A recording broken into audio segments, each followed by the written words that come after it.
Hello students, welcome to grow with grades. आज हम RRB NTPC के प्रीवियस ईयर में आए प्रश्नों को देखेंगे। तो चलिए आज के प्रश्न को देखते हैं। आज का पहला प्रश्न, 1857 के विद्रोह को अंततः अंग्रेजों ने कब दबा दिया था?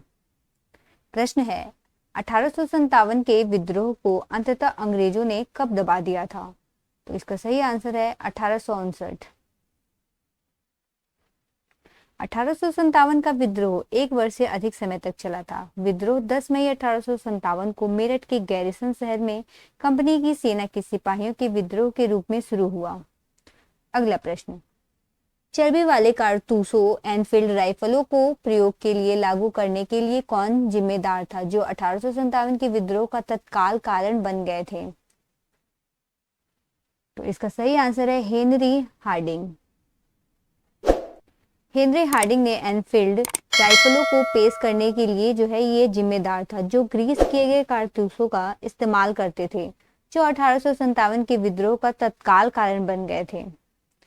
अगला प्रश्न, 1857 में मुगल वंश के अंतिम शासक डैश को अंग्रेजों ने उखाड़ फेंका था। प्रश्न है, 1857 में मुगल वंश के अंतिम शासक कौन थे जिन्हें अंग्रेजों ने उखाड़ फेंका था? इसका सही आंसर है बहादुर शाह जफर। बहादुर शाह जफर मुगल वंश के अंतिम शासक थे जिन्हें 1857 में अंग्रेजों ने उखाड़ फेंका था। मुगल वंश की स्थापना 1526 में बाबर ने की थी।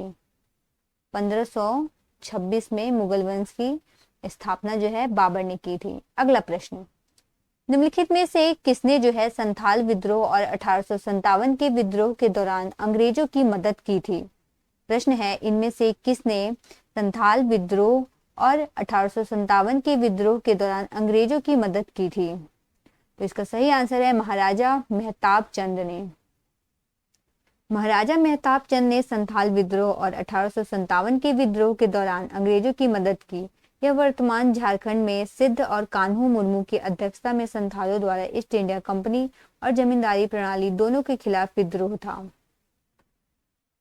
अगला प्रश्न, डैश भारतीय स्वतंत्रता के पहले युद्ध के रूप में मनाया गया था?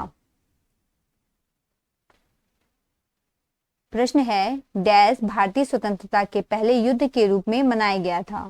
तो इसका सही आंसर है 1857 की क्रांति।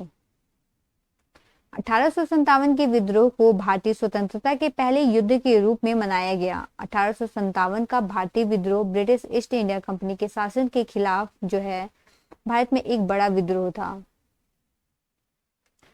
अगला प्रश्न, 1857 के विद्रोह में अपने सभी श्वेत अधिकारियों की हत्या में कौन सी पैदल सेना बटालियन शामिल थी? प्रश्न है, 1857 के विद्रोह में अपने सभी श्वेत अधिकारियों की हत्या में कौन सी पैदल जो सेना बटालियन जो है वो शामिल थी? इसका सही आंसर है 41वीं नेटिव इन्फेंट्री।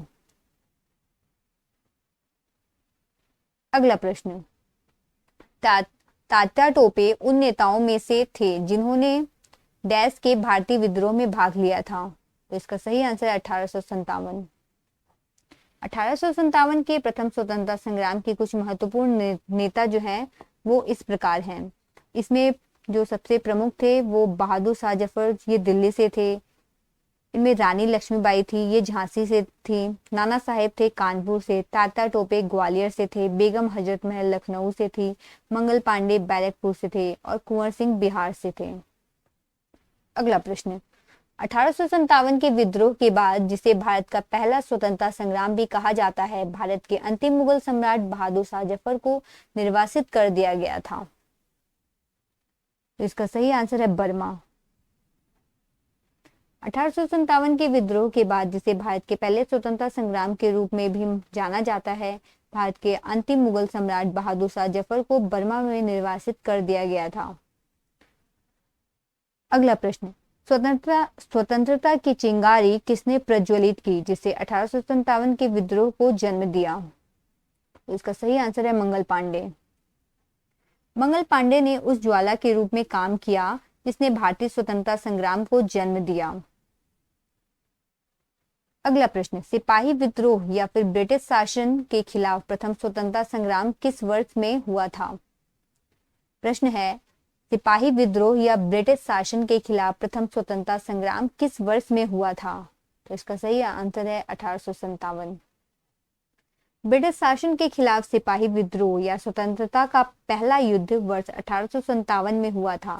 विद्रोह जो है 10 मई 1857 को मेरठ के गैरिसन शहर में कंपनी की सेना के सिपाहियों के विद्रोह के रूप में शुरू हुआ था।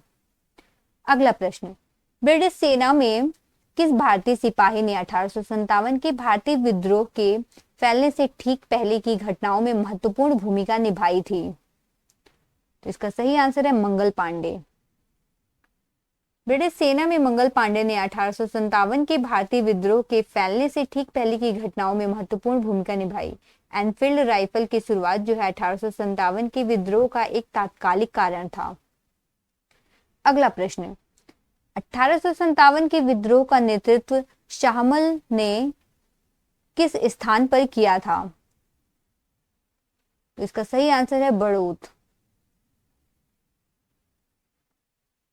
अगला प्रश्न, झांसी की रानी लक्ष्मीबाई किस वर्ष युद्ध में वीर गति को प्राप्त हुई थी? प्रश्न है, झांसी की रानी लक्ष्मीबाई किस वर्ष में युद्ध में वीर गति को प्राप्त हुई थी? तो इसका सही आंसर है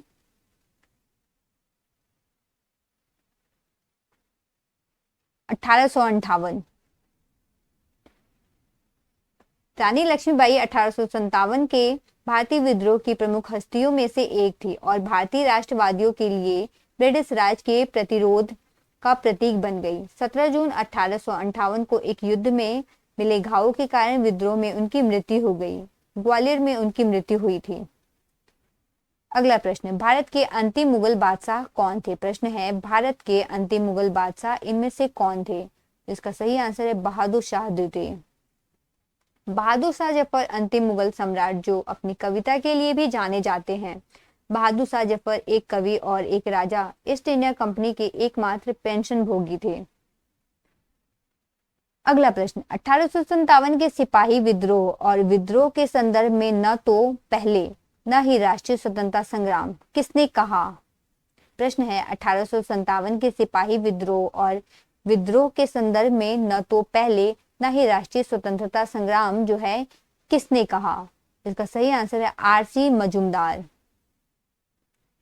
आरसी मजूमदार ने 1857 के विद्रोह को न तो पहला और न ही राष्ट्रीय स्वतंत्रता संग्राम बताया है। अगला प्रश्न, भारत का प्रथम स्वतंत्रता संग्राम 10 मई 1857 को शुरू हुआ था। कहां से शुरू हुआ था यह बताना है। तो इसका सही आंसर है मेरठ। भारत का पहला स्वतंत्रता संग्राम 10 मई 1857 को मेरठ में शुरू हुआ था। अगला प्रश्न, लखनऊ में 1857 के विद्रोह का नेतृत्व किसके द्वारा किया गया था? प्रश्न है, लखनऊ में 1857 के विद्रोह का नेतृत्व जो है इनमें से किसके द्वारा किया गया था? इसका सही आंसर है बेगम हजरत महल। लखनऊ में 1857 के विद्रोह का नेतृत्व बेगम हजरत महल ने किया था। जबकि बात करें कुंवर सिंह तो यह जो है बिहार से इन्होंने नेतृत्व किया था और ग्वालियर से तात्या टोपे ने किया था। अगला प्रश्न, निम्नलिखित में से कौन मेरठ में सैनिकों के विद्रोह के साथ शुरू हुआ जल्द ही व्यापक हो गया और ब्रिटिश शासन के लिए एक गंभीर चुनौती बन गया? इसका सही आंसर है भारतीय विद्रोह 1857। भारतीय विद्रोह 1857 जो है मेरठ में सैनिकों के विद्रोह के साथ शुरू हुआ, जल्द ही व्यापक हो गया और ब्रिटिश शासन के लिए एक गंभीर चुनौती बन गया। अगला प्रश्न, 1857 का सिपाही विद्रोह किस तारीख को शुरू हुआ था? प्रश्न है, 1857 का जो सिपाही विद्रोह है यह किस तारीख को शुरू हुआ था? तो इसका सही आंसर है 10 मई। 10 मई 1857 को मेरठ शहर से सिपाही विद्रोह शुरू हुआ था। 29 मार्च 1857 को बैरकपुर में 34वीं बंगाल नेटिव इन्फेंट्री के सिपाही मंगल पांडे ने अपने अधिकारियों पर हमला किया। मंगल पांडे ने सिपाही विद्रोह शुरू किया। अगला प्रश्न, हेनरी लॉरेंस का संबंध किस लड़ाई से है? प्रश्न है, हेनरी लॉरेंस का जो संबंध है वह किस लड़ाई से है? तो इसका सही आंसर है चिन्हाट। अगला प्रश्न, लखनऊ में 1857 के विद्रोह का नेतृत्व किसके द्वारा किया गया था? प्रश्न है, लखनऊ में 1857 के विद्रोह का नेतृत्व किसके द्वारा किया गया था? इसका सही आंसर है बेगम हजरत महल। लखनऊ में 1857 के विद्रोह का नेतृत्व बेगम हजरत महल ने किया था। अगला प्रश्न, सिपाही विद्रोह के समय गवर्नर जनरल कौन था? सिपाही विद्रोह के समय गवर्नर जनरल कौन था? तो इसका सही आंसर है लॉर्ड कैनिंग। भारत सरकार अधिनियम 1858 के तहत जो है लॉर्ड कैनिंग भारत के पहले वायसराय बने। अगला प्रश्न, प्रथम स्वतंत्रता संग्राम 1857 के दौरान कानपुर क्षेत्र ब्रिटिश शासन का विरोध करने के लिए उठ खड़ा हुआ, जहां में नाना साहब का महल इसके जो है मुख्यालय के रूप में कार्य करता है। इसका सही आंसर है बिठूर। अगला प्रश्न, निम्नलिखित में से कौन 1857 के विद्रोह का तात्कालिक कारण था? पूछा जा रहा है 1857 के विद्रोह का तात्कालिक कारण क्या था? तो इसका सही आंसर ग्रीस किए गए कारतूस थे। 1857 के विद्रोह का तात्कालिक कारण एनफील्ड राइफल के लिए नए बारूद कारतूसों की शुरुआत थी। कारतूस पर गाय और सुअर की चर्बी लगी हुई थी। इससे हिंदू और मुसलमान दोनों का अपमान होता था, क्योंकि गाय को हिंदुओं के लिए पवित्र माना जाता था और सुअरों को मुसलमानों के लिए अशुद्ध या हराम माना जाता था। अगला प्रश्न, 10 मई 1857 को मेरठ में बंगाल सेना के सैनिकों के विद्रोह के समय निम्नलिखित में से कौन मुगल सम्राट था? प्रश्न है, 10 मई 1857 को मेरठ में बंगाल सेना के सैनिकों के विद्रोह के समय निम्नलिखित में से कौन मुगल सम्राट था? तो इसका सही आंसर है बहादुर शाह जफर। अगला प्रश्न, जलियांवाला बाग हत्याकांड जो है किस वायसराय के कार्यकाल में हुआ था? जलियांवाला बाग हत्याकांड किस वायसराय के कार्यकाल के दौरान हुआ था? तो इसका सही आंसर है लॉर्ड चैम्सफोर्ड। जलियांवाला बाग हत्याकांड 13 अप्रैल 1919 को वायसराय लॉर्ड चैम्सफोर्ड के कार्यकाल के दौरान हुआ था, जिसमें ब्रिटिश सैनिकों ने अमृतसर में एक खुली जगह में निहत्थे भारतीयों की एक बड़ी भीड़ पर गोलीबारी की थी। अगला प्रश्न, भारत के निम्नलिखित में से किस वायसराय ने निर्वाचित स्थानीय सरकारी निकाय बनाने की पहल की? प्रश्न है, भारत के निम्नलिखित में से किस वायसराय ने निर्वाचित स्थानीय सरकारी निकाय बनाने की पहल की? तो इसका सही आंसर है लॉर्ड रिपन। लॉर्ड रिपन को 1882 में स्थानीय स्वशासन की शुरुआत करके भारतीयों को स्वतंत्र बनाने का पहला स्वाद लेने के लिए जाना जाता है। अगला प्रश्न, 1912 में सिविल सेवा पर रॉयल कमीशन का गठन के समय वायसराय कौन था? 1912 में सिविल सेवा पर रॉयल कमीशन का जब गठन हुआ था तो उस समय वायसराय कौन था? तो इसका सही आंसर है लॉर्ड हार्डिंग। 1912 में जब सिविल सेवा पर रॉयल कमीशन का गठन किया गया था तब लॉर्ड हार्डिंग तत्कालिक वायसराय थे। अगला प्रश्न, हड़प नीति की शुरुआत जो है किसने की थी? प्रश्न है, हड़प नीति की शुरुआत इनमें से किसने की थी? इसका सही आंसर लॉर्ड डलहौजी है। भारत के हिंदू राज्यों के उत्तराधिकार के मुद्दों से निपटने के लिए भारतीय इतिहास में भारत के गवर्नर जनरल लॉर्ड डलहौजी द्वारा व्यवगत के सिद्धांत की नीति तैयार की गई थी। अगला प्रश्न, गवर्नर जनरल लॉर्ड डलहौजी ने किस राज्य को जो है एक चेरी कहा था? प्रश्न है, गवर्नर जनरल लॉर्ड डलहौजी ने किस राज्य को एक चेरी कहा था? तो इसका सही आंसर है अवध का साम्राज्य। 1856 में गवर्नर जनरल लॉर्ड डलहौजी द्वारा अवध साम्राज्य को एक चेरी कहा जाता था, क्योंकि अवध की मिट्टी नील और कपास के उत्पादन के लिए अच्छी थी। अगला प्रश्न, सिपाही विद्रोह के समय गवर्नर जनरल जो है कौन था? जब सिपाही विद्रोह हुआ तो उस समय गवर्नर जनरल कौन था? इसका सही आंसर है लॉर्ड कैनिंग। सिपाही विद्रोह 1857 के समय लॉर्ड कैनिंग जो है गवर्नर जनरल थे। अगला प्रश्न, भारत के निम्नलिखित में से किस वायसराय ने निर्वाचित स्थानीय सरकारी निकाय बनाने की पहल की थी? प्रश्न है, भारत के निम्नलिखित में से किस वायसराय ने निर्वाचित स्थानीय सरकारी निकाय बनाने की पहल की थी? इसका सही answer Lord Ripon. Lord Ripon ने 1882 में निर्वाचित स्थानीय निकाय बनाने की पहल की, इसलिए उन्हें स्थानीय स्वशासन का जनक कहा जाता है। अगला प्रश्न, सहायक गठबंधन एक गैर हस्तक्षेप नीति तैयार किया गया जिसे 1798 में डैश था। इसका सही आंसर है लॉर्ड वेलेस्ली। अगला प्रश्न, 1793 में जब वहां स्थायी बंदोबस्त शुरू किया गया था तब बंगाल का गवर्नर जनरल कौन था। प्रश्न है 1793 में जब वहां स्थायी बंदोबस्त शुरू किया गया था तब बंगाल का गवर्नर जनरल जो है कौन था। इसका सही आंसर है लॉर्ड कॉर्नवालिस।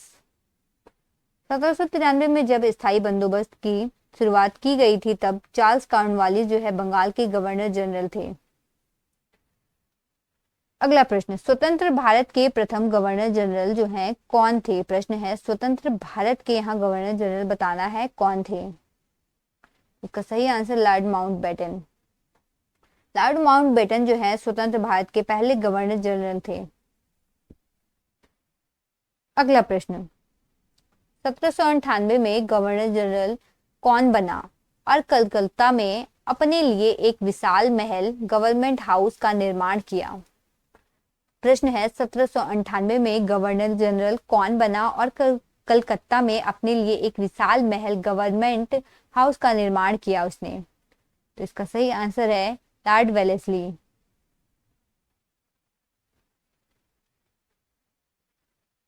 अगला प्रश्न, अवध के राज्य को किसके द्वारा एक चेरी जो एक दिन हमारे मुंह में गिर जाएगी के रूप में वर्णित है। इसका सही आंसर है लॉर्ड डलहौजी। लॉर्ड डलहौजी ने अवध के राज्य को एक चेरी जो एक दिन हमारे मुंह में गिर जाएगा के रूप में वर्णित किया, क्योंकि अवध की मिट्टी नील और कपास के उत्पादन के लिए अच्छी थी और अंग्रेजों ने इस क्षेत्र पर अपना नियंत्रण बढ़ाया और 1856 में इसे कब्जा कर लिया। अगला प्रश्न, ब्रिटिश ताज के शासन के दौरान जो है भारत के अंतिम गवर्नर जनरल और पहले वायसराय कौन बने। प्रश्न है ब्रिटिश ताज के शासन के दौरान भारत के अंतिम गवर्नर जनरल और पहले वायसराय कौन बने। इसका सही आंसर है लॉर्ड कैनिंग। 1857 के विद्रोह के दौरान ब्रिटिश ताज के शासन के दौरान लॉर्ड कैनिंग भारत के अंतिम गवर्नर जनरल और पहले वायसराय बने। सबसे महत्वपूर्ण बात, कैनिंग ने हिंदू विधवा पुनर्विवाह अधिनियम 1856 पारित किया। अगला प्रश्न, भारत के पहले वायसराय कौन थे। प्रश्न है भारत के पहले वायसराय जो है कौन थे। तो इसका सही आंसर है Lord Canning. Lord Canning Bharat सरकार अधिनियम 1858 के तहत भारत के पहले वायसराय बने। अगला प्रश्न, भारत के उस वायसराय का नाम बताना है जो भारतीय स्वतंत्रता संग्राम के दौरान विवादास्पद एल्बर्ट बिल से जुड़े हुए थे। तो इसका सही आंसर है लॉर्ड रिपन। भारत के वायसराय लॉर्ड रिपन भारतीय स्वतंत्रता संग्राम के दौरान विवादास्पद एल्बर्ट बिल से जुड़े हुए थे। अगला प्रश्न, उस गवर्नर जनरल का नाम बताइए जिसके तहत सर्वोच्चता की नीति जो है शुरू की गई थी। प्रश्न है उस गवर्नर जनरल का नाम बताइए जिसके तहत सर्वोच्चता की एक नई नीति शुरुआत की गई थी। तो इसका सही आंसर है लॉर्ड हेस्टिंग। गवर्नर जनरल जिसके तहत सर्वोच्चता की एक नई नीति शुरुआत की गई थी वह लॉर्ड हेस्टिंग थे। अगला प्रश्न, निम्नलिखित में से किसने भारत में विधवा पुनर्विवाह अधिनियम पारित किया। प्रश्न है भारत में किसने विधवा पुनर्विवाह अधिनियम पारित किया। तो इसका सही आंसर है लॉर्ड कैनिंग। लॉर्ड कैनिंग ने भारत में विधवा पुनर्विवाह अधिनियम पारित किया। अगला प्रश्न, निम्नलिखित में से किसे भारत में स्थानीय स्वशासन का जनक कहा जाता है। प्रश्न है इनमें से किसे भारत में स्थानीय स्वशासन का जनक कहा जाता है। तो इसका सही आंसर है लॉर्ड रिपन।